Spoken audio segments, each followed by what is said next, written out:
So, Jack Stucky of Fleetwood Mac tribute band Fleetwood Shack. Yeah. How you doing? Good, good.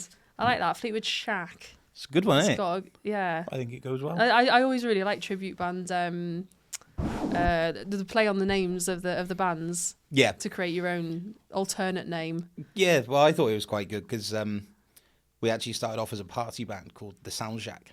Oh, okay. So marketing-wise, it all seemed to, tie in quite well. Tied into it. When we first started, it was the Sound Shack presents Fleetwood Shack. But that was before we knew how well it was going to kick off. Yeah.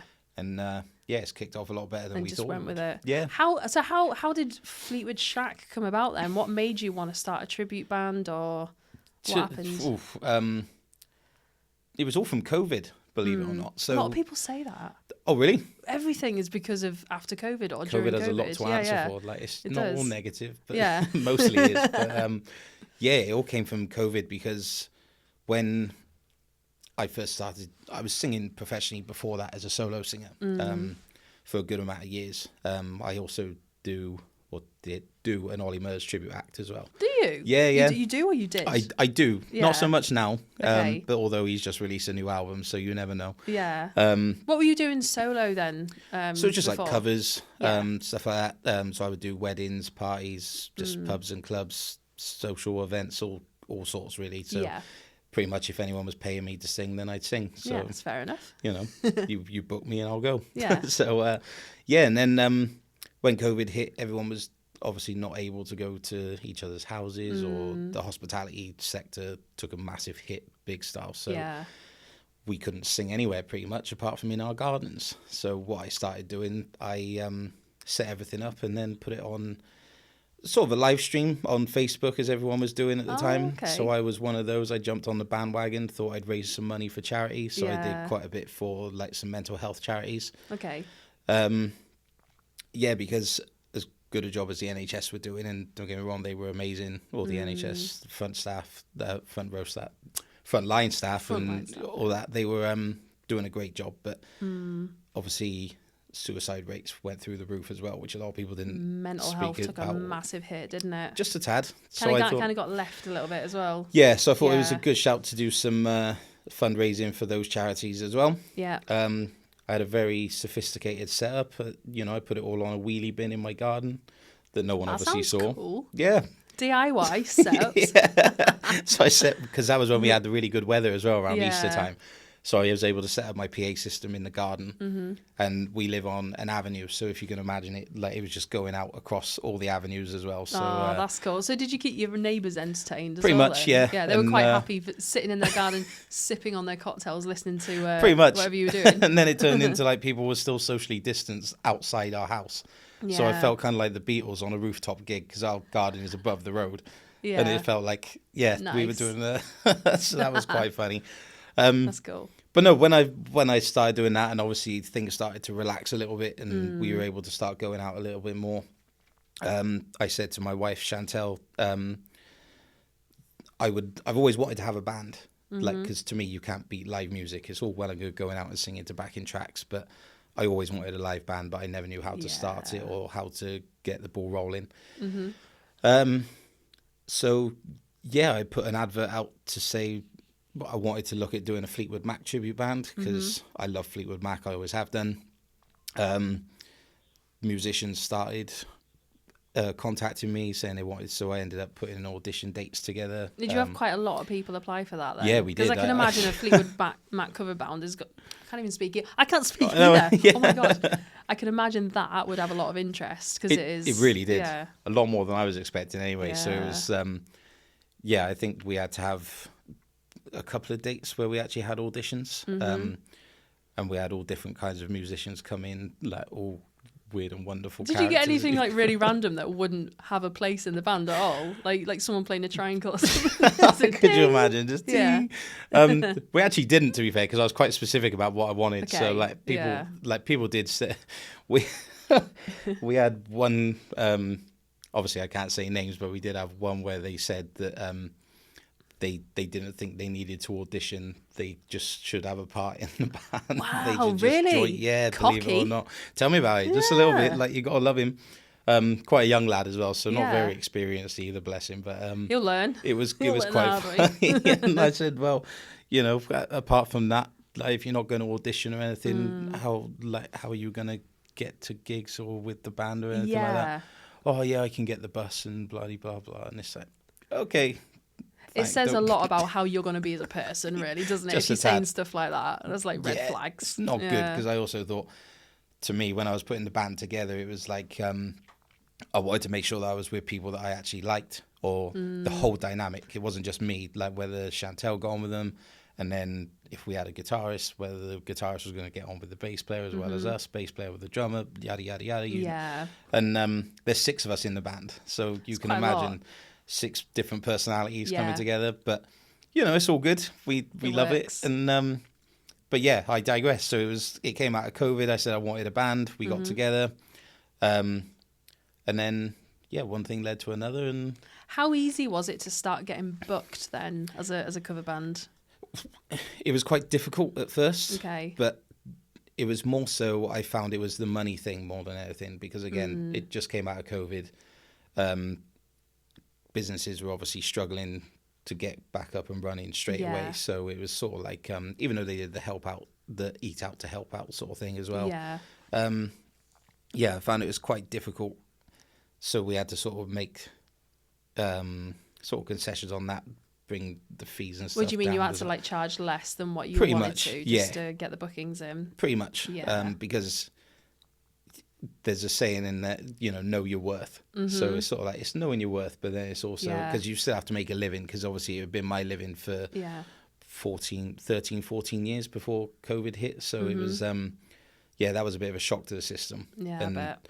Being self-employed as well, it was very hard. Like, because me personally, I didn't have much help going on. Luckily, Chantel has another job as well. I didn't have any help at all. No, so you know how it was. Yeah.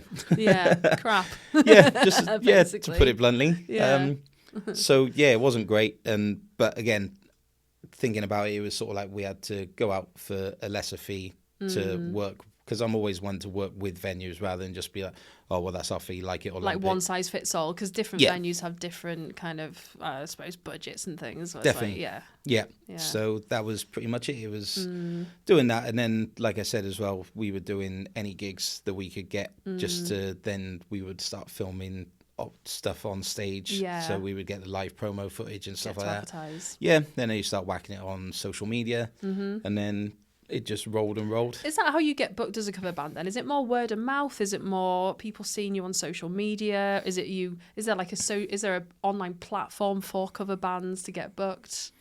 There are many ways, but the way I prefer is to do it all ourselves. So again, we do all the reels and stories and stuff on social media. Because don't get me wrong, agents and promoters and stuff like that are absolutely amazing. They also have good contacts as well. Yeah. But then also they like to take a fee as well. Well, this is the thing, isn't it? It's Yeah. more going out to someone else. And Yeah. if you can get it all yourself by your own promo, without a doubt, stick with that. definitely. Yeah. And we've put the money into ourselves as well quite a lot. So, but again, sometimes agents and promoters are really good. But then I found there's always a way that, if we say this is how much we want to come away with, if you can make it work, great. If not, then it's fair enough. it is what it is. But we've done really well, to be fair. So it's all our social media has kicked off a lot more. A lot of it is word of mouth. It's been really good. That's cool. What's the favourite Fleetwood Mac song? Is it Everywhere? Is it? Oh, you know what? Or was it Go Your Own Way? Go Your Own Way is my personal favourite. Okay, I like Everywhere. Yeah. But it's really weird, right? Because do you think Fleetwood Mac have been going since the late 60s with Peter Green, who was Peter Green, Mick Fleetwood, and John McVie were the founding members. And which is obviously where the name Fleetwood Mac came from. It was sort of like a combination of their names. But you think they've been going for that long and they're still relevant now. I think they're still in the Billboard Top 100 of top selling, or they're still in the top 10 of top selling albums with Rumours.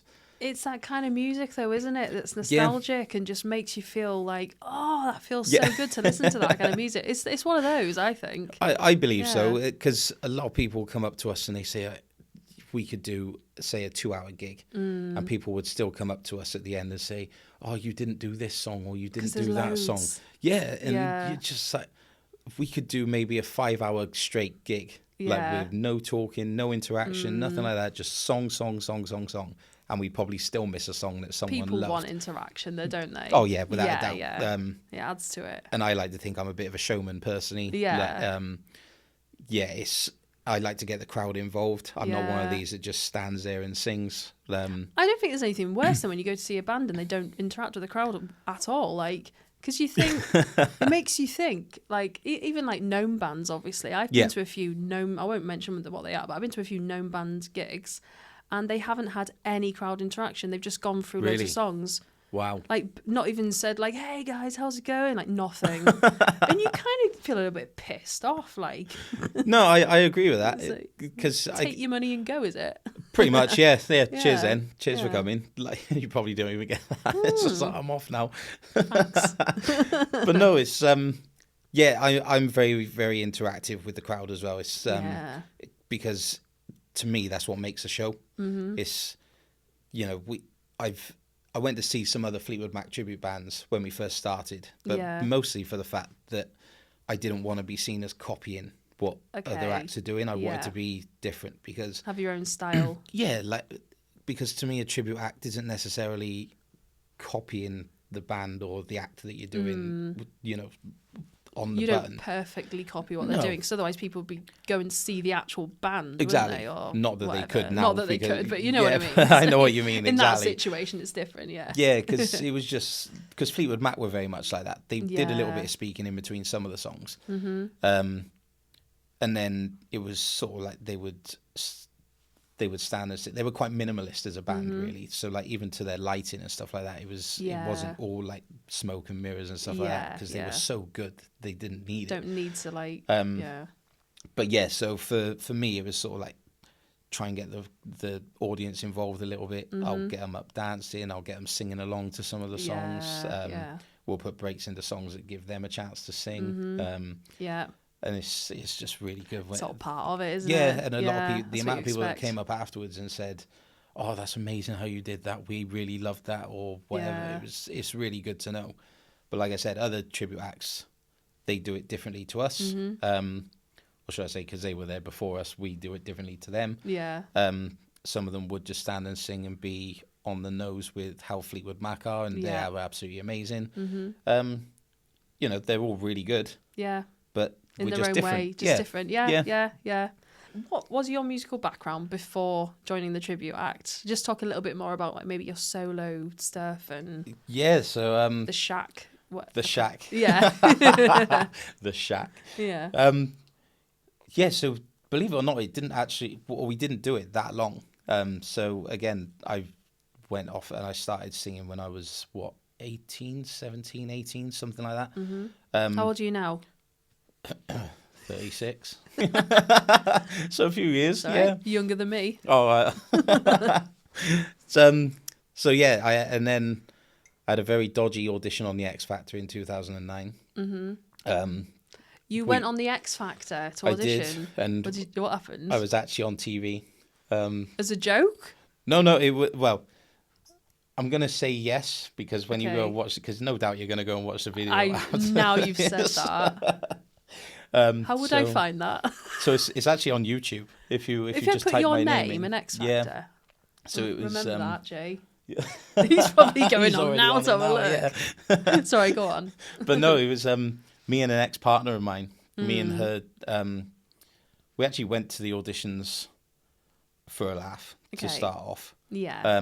Didn't think we were actually going to get anywhere with it. Next thing I know, we had a phone call from ITV saying, "Oh yeah, we thought you were really good. The dynamic was really good. Yada yada yada. Mm-hmm. We've shortlisted you for the judges stages. Yeah. And there's no guarantee yet, but you might hear from us." Mm-hmm.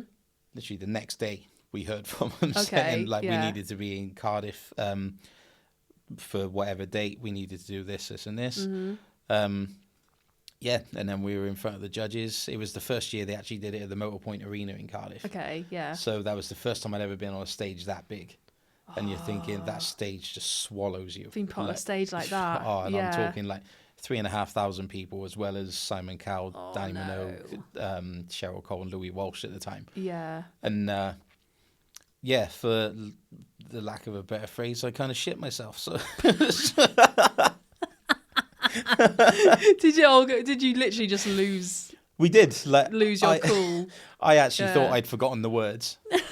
I hadn't forgotten the words. I was singing the right words, but then on stage, I just went, look, because we were singing. Did you have an out of body experience where you weren't really in yourself? I must have, because it was just like, it was almost like you black out and was just hilarious. Wow. So you're just about to walk on stage, you're on the wings, and all I could see was the stage, and I couldn't believe how big it was.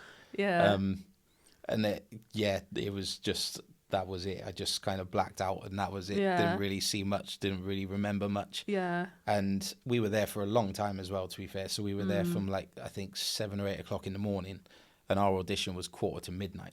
So we were the last audition on the day. And it was the same year, funny enough, that Ollie Murs was on it. Okay, yeah. So it was a bit weird that obviously I then went on to do the Ollie Murs tribute. Do the Ollie Murs tribute, yeah. And it was an awful audition. I knew it was bad. I knew it sounded bad. I wasn't really singing much then anyway. And then, it was, we had people outside the Motorpoint Arena waiting for our autographs and saying that we should have been put through. They didn't agree. They loved us. Really? Remember one woman came up and she wanted a selfie with us. She wanted our autographs. People from the audience? Yeah. Really? Yeah, so they were waiting outside. Oh my God. And I just remember saying to her, did you hear the same thing that I heard? Because if you did, we shouldn't be going through. We weren't very good. I'm very open and honest about it. It's like, if I think I've given a bad performance or I didn't sound good, I'm not going to be like, it was all right. Yeah, like, not going to go with it. It was crap. It was it was no good. And then it's we're on YouTube. ITV put it on there. We're also on the best and worst, the spin-off shows they did. Yeah. We were on. Oh, you got a lot of content from it. Oh yeah, big style. Yeah. And then we were on the Extra Factor with Holly Willoughby because she was presenting at the time. Where they did a really dodgy sort of X Factor version of Jeremy Kyle between me and my ex, because the whole story was we were together, we broke up, and then Simon Cowell got us back together on stage and all that jazz. Really? Yeah. Is that what they tried to really make out? Cringy. Yeah, I bet, yeah. I bet they try and make you go along with stuff like that, don't they? They try and make you go along with their cringy storylines or try and set you up to something that you're not actually doing. It is. It's like if they don't think your face fits or you're very good or whatever. And don't get me wrong, we weren't good. I'm not by any stretch. And because you're contracted, you sign release forms and you sign all these different contracts, which nobody really reads because you're not going to read it. No, at that point you're sort of like, I'm just singing in front of a producer at this point. There were a lot of auditions before you even go to the judges stages. Which is interesting in itself, seeing the people that go... because people don't see it. They on purposely put people who are really bad in front of them, don't they? Because it makes good TV. Exactly. And that's why it goes to the producers first, because they're the ones who are the TV guys. That's it. So, Simon Cowell isn't going to do all the work that they do, is he really? Yeah, Let's face it. He's got the money to pay people to do it for him.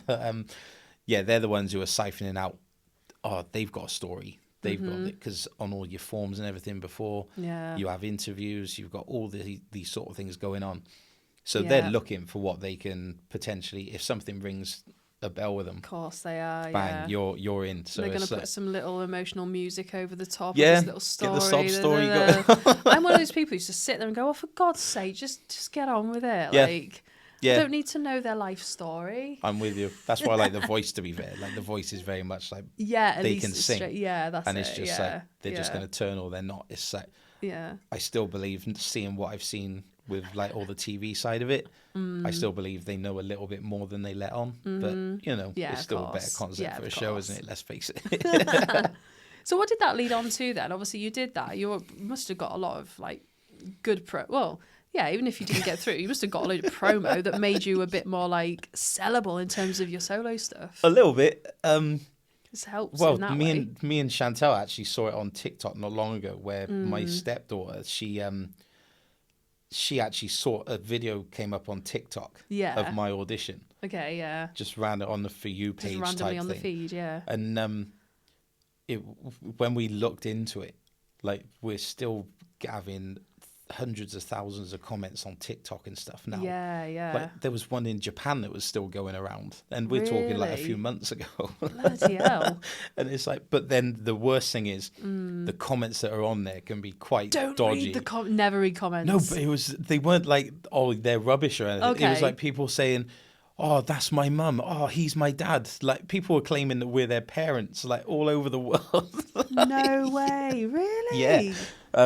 And that is really strange. It's like, oh, we know them. They were really good friends of ours back in the day, or we went to school with them, or we did. And it's like, people you've no, never we met. didn't. Like, I don't have a clue who you are.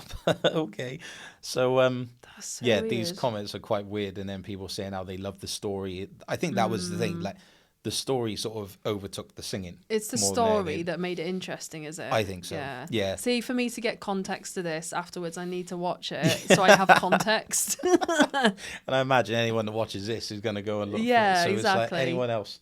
I don't have any other kids, I swear. I don't. Do you know what's interesting? It's like I've probably actually seen it already, but just obviously don't know I have. Yeah. If it was the early, because I stopped watching that like years ago, obviously. But around the Ollie Murs era, it might have been the last year that I watched it actually. So So I've probably seen. Because again, a lot of people sort of saw it, and then I still get it very rarely now, but every now and again it's like, oh, I recognise you from somewhere, and it's I try and play it off like, oh, Crime Watch maybe. But, Crime Watch. But yeah, the minute like people clock it's X Factor. It's but then after that, it just sort of went, and it was that year. You know, they used to do the best of the worst sort of thing. So they would invite some of the bad acts back on the final. So they would do the live final. Oh, and then they would invite some of the acts through the series to do like a big group song. Oh, I remember that. We were one of the ones that got asked. Okay. So we were ready to go to Wembley Arena to do like the big show. So it was the live final. It was going to be obviously as it was. Yeah. And what was it? I think it was 3 days before we had to go to London for rehearsals and everything. And then the day before we were due to go, they phoned us up and said, oh, unfortunately, we've decided to go another way. I was like, oh, okay, then that's fine. And I just thought, out of interest, what's made you decide not to do it? Yeah. They said, oh, we've decided to go with Paul McCartney instead. So I was like, so you're booking Paul McCartney instead of me? It's like, how dare you? Boring. I know. Like, God, who's this Paul boring, McCartney isn't guy? It? But I thought if there's anyone to be like sort of booked instead. Yeah, I know. Paul McCartney isn't exactly a bad one. I got replaced by Paul McCartney. I know. How bad is that? Shocking. How rude. So Paul McCartney owes me. Yeah, he does. You know, I gave up my gig for It's a good story though. I like that. It's cool. It's good to know. You're gonna get so much more views now because of this. Probably. Bring it on. Right. So, should we go back to Fleetwood Mac actually? Let's see in regards to your cover band. Let's do it. In your opinion, what is it about Fleetwood Mac's music that makes it timeless and resonating with people today?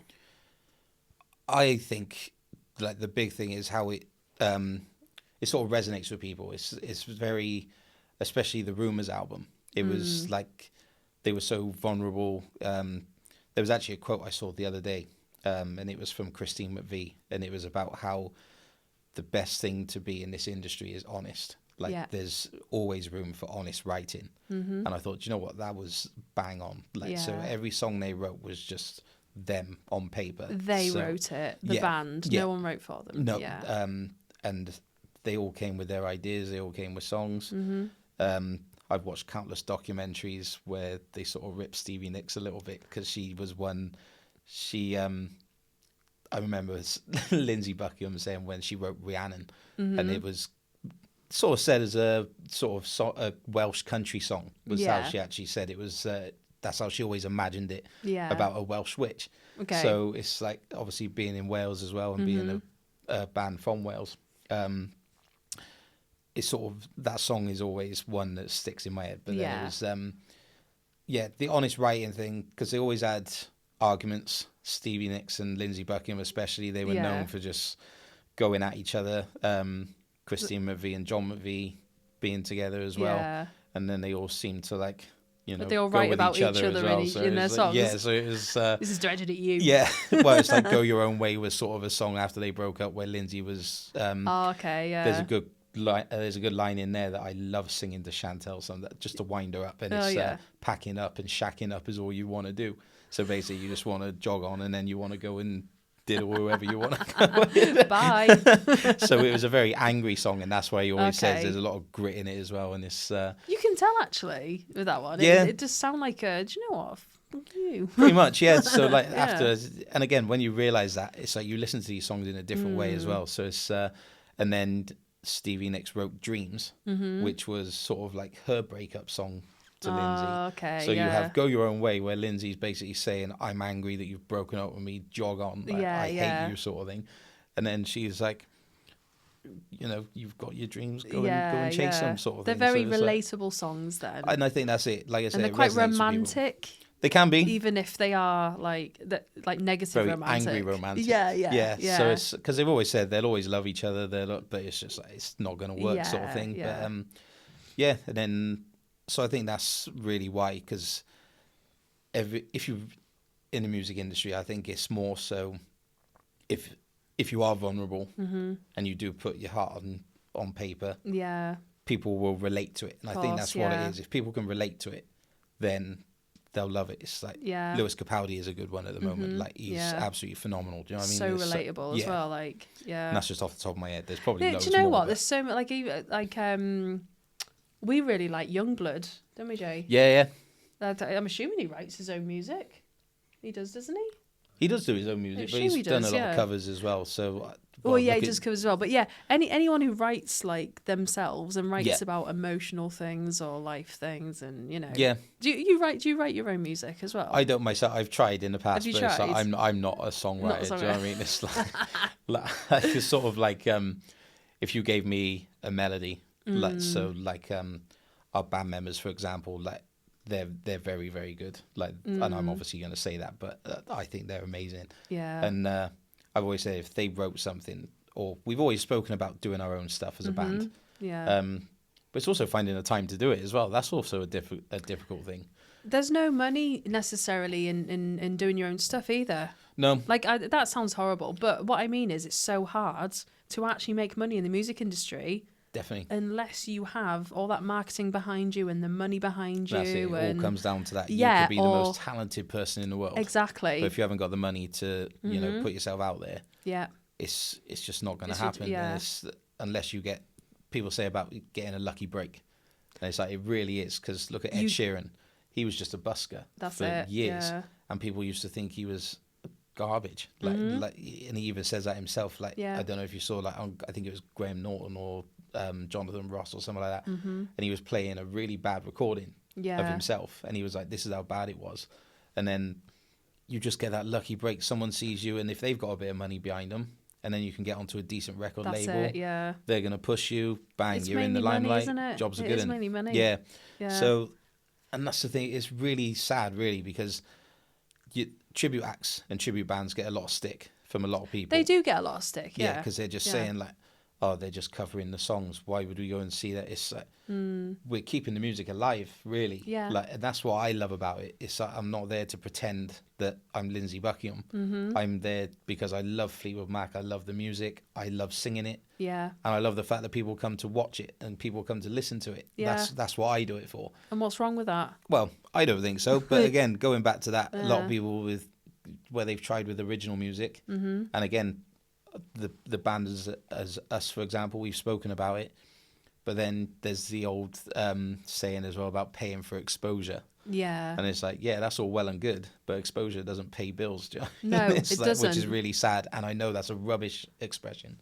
It's true though. But that's the fact of it. It's like people say they want original music, but they won't go down the pub they won't go and pay £2 to go into a social club to watch some original music. Yeah. But they'll pay 25 quid to come and see a covers band in a theatre. Yeah.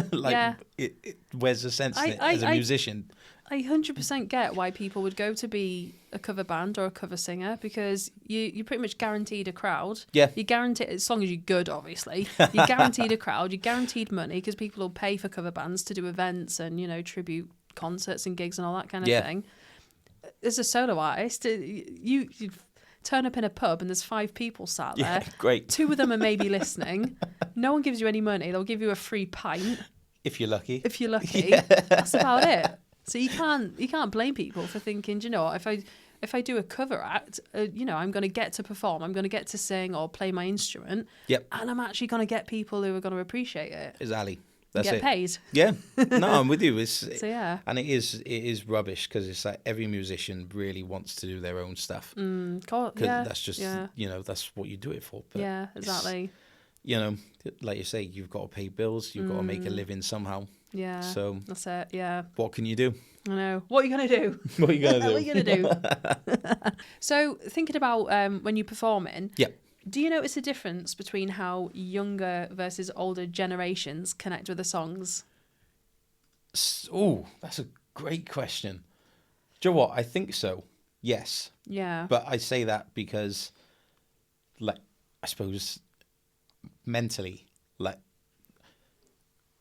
I say a 6-year-old because that's the youngest member of an audience we've ever had that I know of. Yeah. She was 6 and she knew every single word to Really? every song that we performed that night.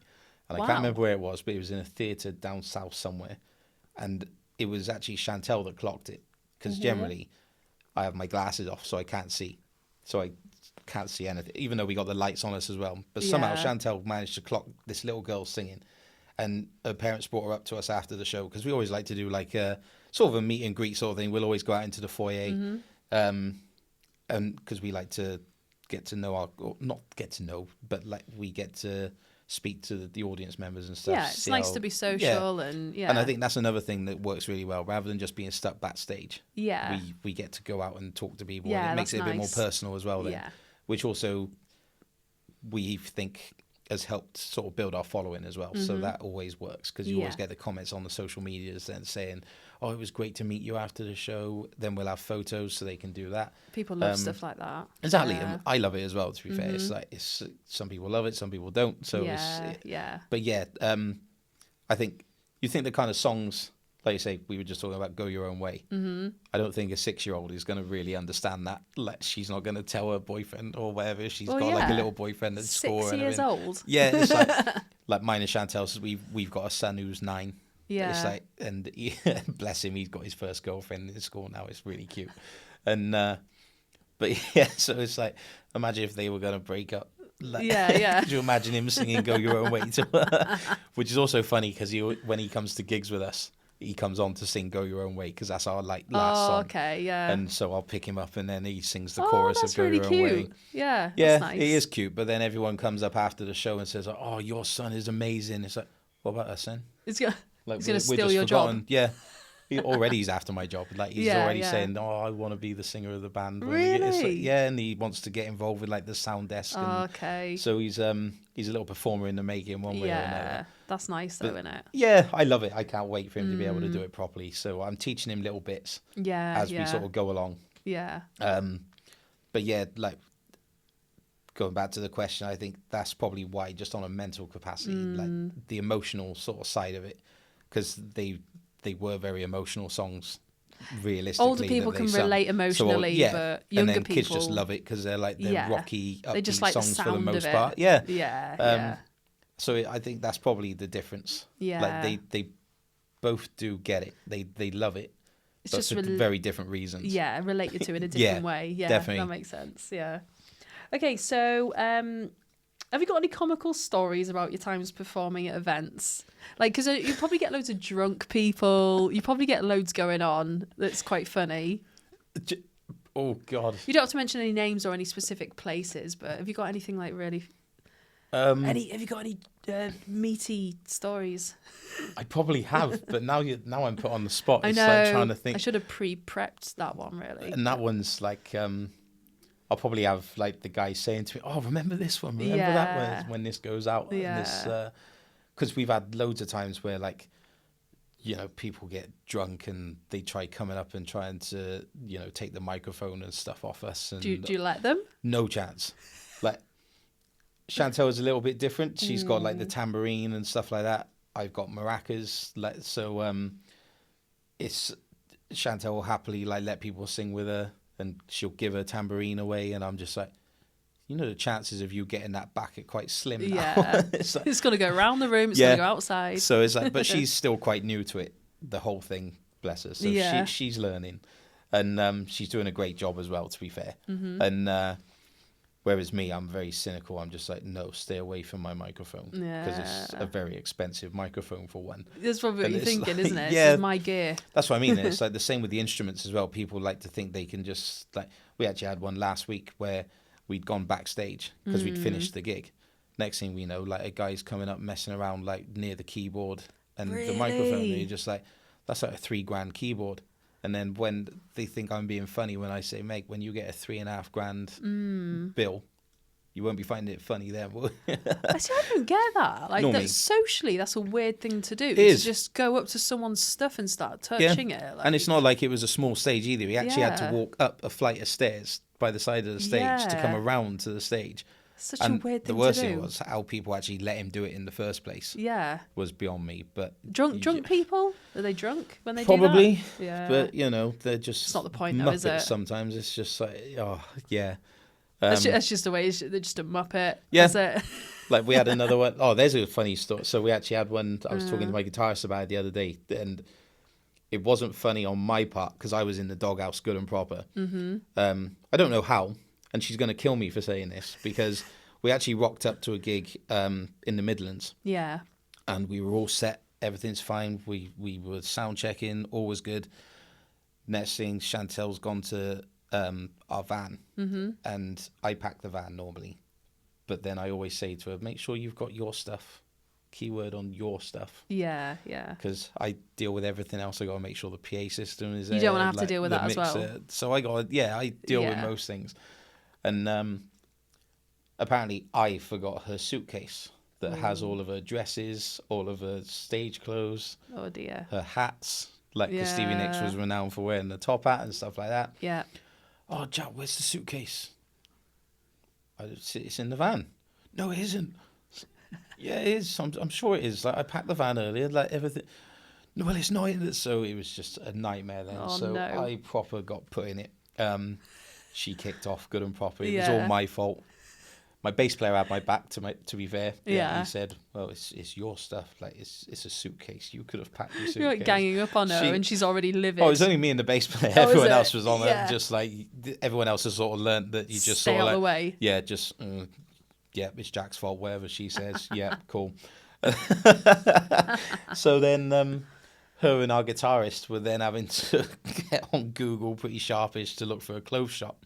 Just to go somewhere and get something. Just to get some stage clothes, and she ended up in TK Maxx. To be fair, yeah. There's a lot of random stuff in there. But our guitarist, he's a bit of a jokester, to be fair, so he was going around, he was like, oh, what about this? Picking up like onesies, picking up pyjamas, picking up all sorts. And again, Chantel is a very stressful person. So she was just livid, was she? Yeah, so I'm always joking, saying she's not happy unless she's stressing about something. Yeah. And it was like an episode of, do you remember Supermarket Sweep? Yes. So it was like an episode of that. So our guitarist is like, he normally does our reels and stuff for Instagram. So he got his phone out, running around behind Chantel. She's just grabbing random things. Looking for clothes. Luckily, she managed to find this really dodgy looking black dress. Okay, It was just like, needs must. Anything that's floaty and like... Pretty much, if you could just give it all that. And then, And then I think for probably 2 or 3 weeks, I was in the doghouse good and proper. Oh, no. It was my fault. Yeah. My fault she forgot her suitcase. Well, it's your fault, isn't it, if you pack the van? Yeah. Whatever. I'll stick up for you. Yeah, well, don't. I'm going now. Is that the time? I take that back. I know, you're here. I don't want to piss you off. Okay, so what's something people might be surprised to learn about the tribute band world? Oh. Is there anything that people wouldn't know about the tribute band world? Besides how bitchy it is. Is it bitchy? It's very bitchy. Is it really? There's what, hot as in like gossip there. As in different tribute bands against other tribute bands, or like it's weird, right? Because I've always said doing the Ollie Murs stuff, I was always a solo act doing it with backing tracks. Yeah. And it was ridiculously bitchy and how underhanded and cutthroat it is. Okay. Because I would have other Ollie Murs tribute acts. Like, you know, when you post on social media, you're saying about, oh yeah, I'm performing here are my tour dates, blah, blah, blah. Yeah.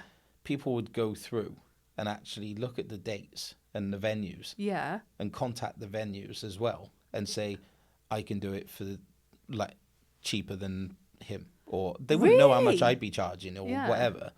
And it was just like it. And then so yeah, there was a big thing between tribute acts that were saying about, like, again, know your worth and all this kind of stuff. But it's like, yeah, but then if you're not getting the gigs, you're not paying your bills, and that we've spoken about already. It's a very like vicious circle. That's very bitchy, isn't it? So, and all tribute acts seem, or most tribute acts seem to be like that. Like, I know a lot of really good ones that are very sort of cool and very sort of like, yeah, there's enough work out there for everyone. Yeah. I'm very much like that myself. It's best to be like that. Yeah, I think so, because then you don't come across, like, it's a very small circle as well. So we all seem to know each other.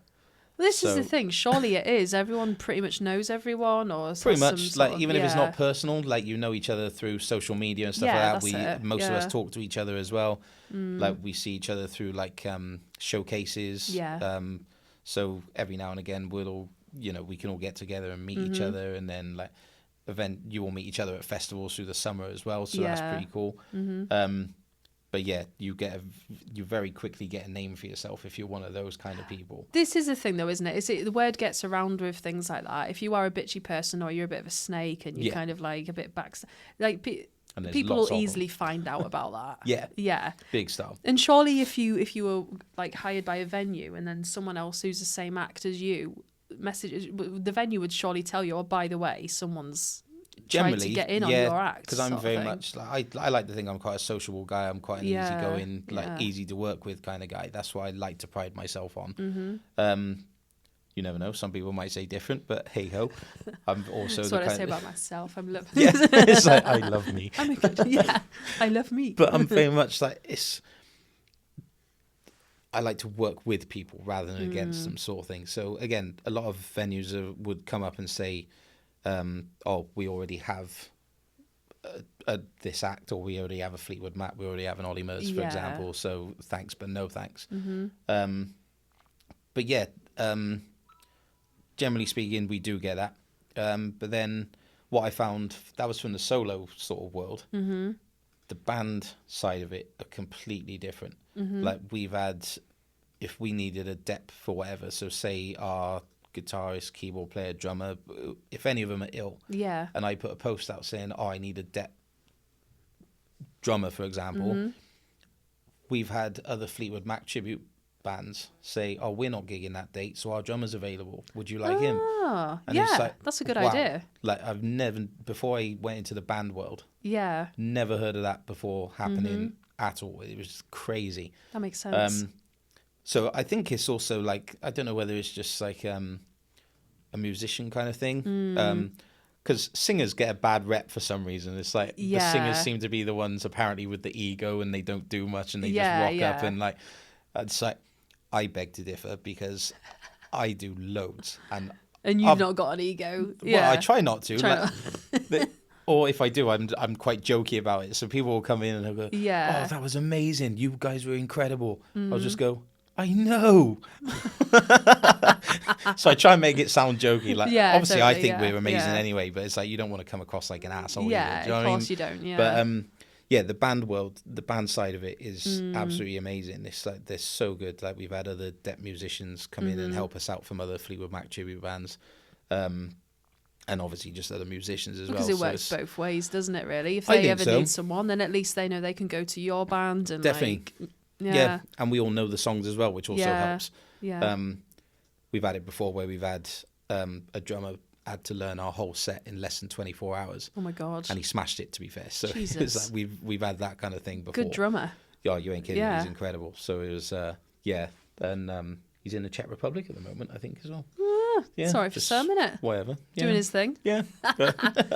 Where do you think the future for tribute bands is... I'm knocking my mic. Where do you think the future for tribute bands is going then? Do you think it's going to get more popular? Because I know, like you know, for example, bands who are, you know, the named bands, not the tribute bands, they're very expensive ticket prices are insane. You're lucky to get to a gig for someone for less than £100 now. Yeah. Like, and people have less money, I think.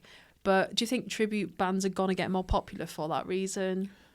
I think so, actually. Yeah. It wouldn't surprise me because the amount of tribute festivals, like specifically tribute festivals, that are popping up left, right, and centre now, it's unreal. Like I've never known anything like it. Like especially, well, again, I didn't really know much about it. I knew there was some pre-COVID. Yeah. But after, like post-COVID, it's been mad. It's quite a bit. But again, I think that comes down to, like you just said, for example, you can't really. I just got tickets for Bon Jovi next year, luckily. And they were just shy of £100 for a ticket for the ones I got. Yeah. But now you can go to a tribute festival for, say, I think 2 or 3 day festival for less than £80. Yeah. And that includes your camping for the weekend. So you think you go to Isle of Wight Festival or Glastonbury or Reading, Leeds, anything like that, download. You're talking, what, £300 to £500 maybe? I actually looked at download tickets the other day. They're like over £500 a ticket. Wow. Yeah, because there was I can't remember which band it was. There was a band, Linkin Park. Yeah, we went. I took my son to see Linkin Park that's in Wembley. Like, incredible. And I think the headline acts are amazing this year. But but then I suppose as well, download's a 5-day festival, isn't it? It's a bit longer. It's quite long, isn't it? Yeah. So that's not so bad if you think maybe £100 a day sort of thing. Yeah, yeah. But like I said, I looked at Reading tickets, like because my stepson asked me and Chantel for Reading tickets next year to go with like some of his rugby teammates. Okay, yeah. For Christmas. So I looked and I thought, that's £400. It's like, that's crazy. So it's like, it's a lot of money, isn't it? It is. It really is. Yeah. But like I said, it's one of those you got to pay the money to see them, and people will pay the money. Do you know what I mean? Yeah. It's like, I think it depends, doesn't it? Like, yeah, because it's like, people will pay the money, but then, like I said, Bon Jovi, for example, I was looking, it's like they are my all-time favourite band. Not gonna lie, like, I love Fleetwood Mac. Don't get me wrong, but Bon Jovi. I saw Bon Jovi at Casey Stadium in nice. Hull. Yeah, years ago, years and years ago. A ticket was probably like £60 or £70. That's what guessing. I mean. Yeah, I've seen them at those kind of prices as well. Like back in the day, like because I've seen them, God knows how many times. Yeah. But yeah, you're thinking that kind of money, like if that's what they're charging. So festivals also aren't that bad when you think how many acts you get to see. On the other flip side of it, though, I always think, like, you know, festivals, like, if I want to go and see a specific band, I'd rather just pay to go and see that band. Yeah, because you're going to see the whole I don't want to see all the other bands around it necessarily. I'm with you. So because half of them I didn't even know who they are. Yeah, yeah. Like, you think, well, I just wanted to see them, and I'm paying £500 for one band. Yeah, that's it, exactly. May as well wait until they do their own gig, and then I'm with you on that one. Go see them. But like I said, I think tribute acts are going to get more and more popular. Yeah. Again, like I said, festival-wise, for example, like we're doing loads of tribute festivals next year. We've done loads this year.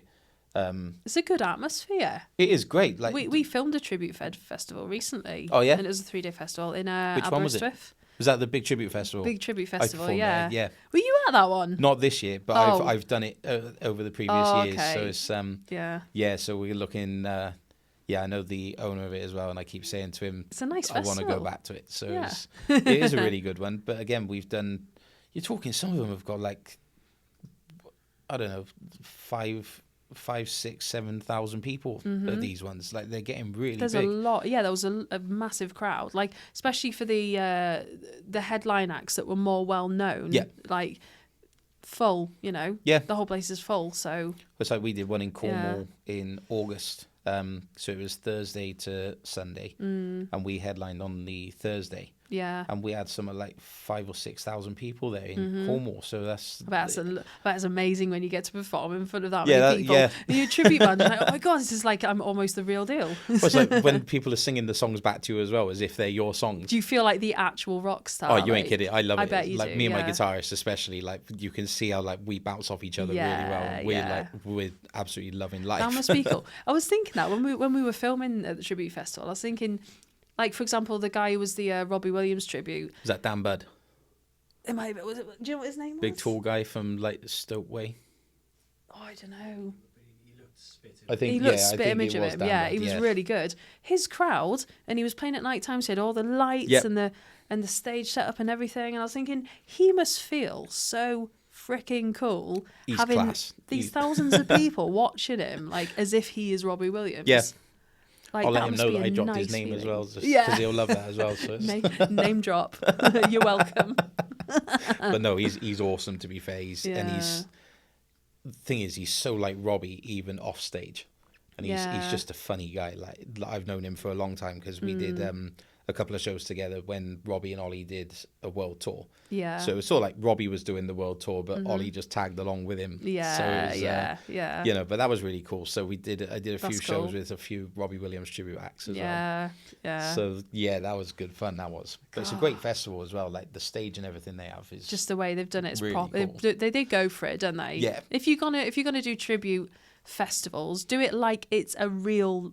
It is a real festival. No, I get what you mean. As if it is the actual festival with the actual acts, and like, because otherwise, if you pay that money, get into it then, and they feel like they are watching the actual band, don't they? I'm with you exactly. It's like, because otherwise people are just going to be disappointed, and it's not going to last long. Because there's a lot of money that goes into these festivals. Because I looked at putting on a smaller one in my hometown in Abertillery, and the money and the red tape just to put on a small kind of festival is ridiculous. Is it just to put on that kind of thing? Yeah. It's madness. It's a lot of stress, I can imagine. Just a lot of stress you don't want. I didn't fancy it. It's like, do you know what? Yeah, cool. The idea was nice. Yeah. Let someone else maybe do it. Someone else can do all that, organising and all that admin. I'll just rock up and sing for it. Yeah. Okay, let's finish off with some quick fire questions. Ooh. Yeah. Okay, I'll ask the ones I have. Go for it. And then I might make some up. Okay, so Stevie Nicks' shawl or Lindsey Buckingham's guitar pick, what are you trusting in a fight? Probably the shawl. Why the shawl? Because Lindsey Buckingham was a finger picker, so he didn't really use a guitar pick. Okay, there you go. So it's almost like he's got nothing to fight with. That makes sense. Which song would you absolutely not want played as your entrance music? Ooh. That's a harsh question, isn't it? That is. What, Fleetwood Mac or just any song? Any song you just wouldn't want played as your entrance music. Is there a song you really hate? Penny Arcade by Roy Orbison. Penny Arcade. Yeah. Oh, that's a horrible song, isn't it? It is, thank you. That's horrible. At my solo shows, I got a thing where I say, like, if you have any requests throughout the evening, please feel free to ask. I'll do my best if I can. Yeah. And I say, but just to let you all know, I've never heard of Penny Arcade in my life, so don't even ask for it. It doesn't exist. And it normally gets quite a big applause, but you get the odd random one that's like, oh, I like that song. I got it. I instantly got that song in my head when you said it. That's when I was like, oh, yeah, that's going to be in your head all day. It is. Worst fashion trend you'd bring back just because the band wore it? Oh, dungarees. I love like dungarees. Denim, yeah. Because Lindsey Buckingham wore them once with a straw hat. And I like love Cotton that Eye look. Joe style. Yeah, so I'm just like, do you know what? I would love to bring that back, and I'd love to like wear that. Yeah. What's your cocktail of choice? Ooh. Screwdriver. What's your pint of choice? John Smith's. John Smith's. That's a good solid pint, isn't it? Any sort of ale. Like, any I ale. like beer and ale rather than lager. I'm too much of a lightweight for Guinness. Guinness is like a meal in a pint, isn't it? Yeah, especially the split the G thing. Oh. Because we did a gig in Ireland, and after 3 pints, I was flat out on the dining room table. Oh no! So it wasn't a good drink for me. What's that? Where you drink past? No, where they've got the Guinness logo on the side of the pint glass. That's it. And you have to the whole point is you have to split the G. It's tradition. So it normally takes like 3 or 4 gulps for me. I don't know if it's any shorter or any more for anyone else. But yeah, I was rubbish, and my keyboard player just necks them like it's water. I hate people like that. Yeah, I know. He can just keep going and going and going, and I'm just like out after 3 pints. I'm such a lightweight. It's like, what is wrong with you? You have wrong kind of person if you can get away with that. Yeah, just a bit. But there you go. He's hardcore. I heard they used to give a pint of Guinness to women after they had a baby because of the iron content in it or something. Oh, I wouldn't know. Good content of iron. All right. The Chantel had Oscars. Yeah. Sorry, I went off on a tangent then, didn't I? Yeah, and me, to be fair. Thanks for coming on. Thank you for having me. Yeah, it's been. I hope I came across all right. I thought it was a cool interview. Yeah. I thought it was cool. I enjoyed it. Thanks.